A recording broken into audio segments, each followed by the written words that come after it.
Favorite breweries, whoever is paying me at the time, no. All of it. Good answer. No.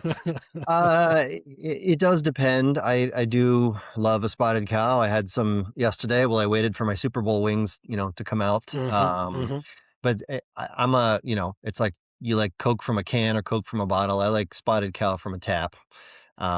Gotcha, yeah. Let's see.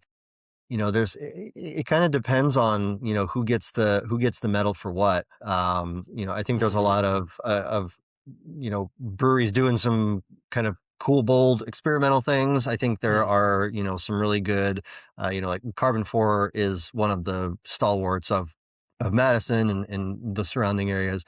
They were one of the first people around here to put really ostentatious art on a can, way back Mhm. in those days. And so um they kind of, I don't want to say started, but that they were one of the first to do that sort of craft beer can art boom, putting a unicorn and a cat riding a unicorn with flames shooting out of his nostrils on the can. So um I love those guys, the Kogas that run it. They're good folks.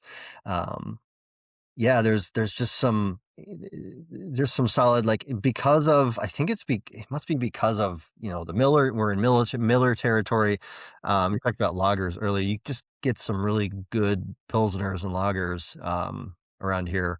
It's just one of the things that everybody needs to have. And I've noticed it more here than I've noticed in Colorado. Colorado is, you still have them, but they're definitely more of the IPA kind of folks out there. Um, Right.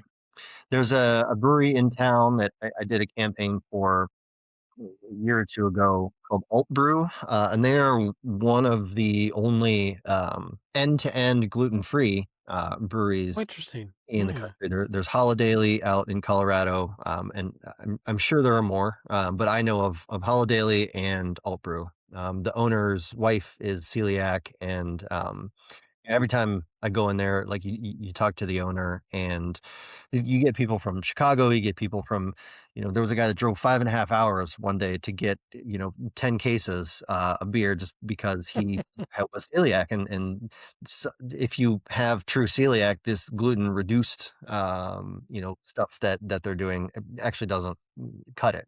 I guess for some it does, for some it doesn't, but, having something that's from A to Z gluten free. Mhm.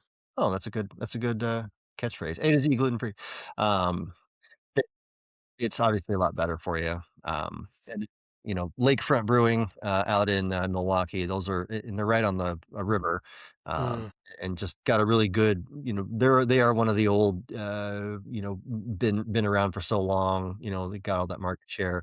Um, I love, the owner's story. Actually, the best brewery tour I've ever had was at Lakefront Brewing. It was just very, like, Okay. approachable, very human, very understandable. This was before I knew anything about brewing.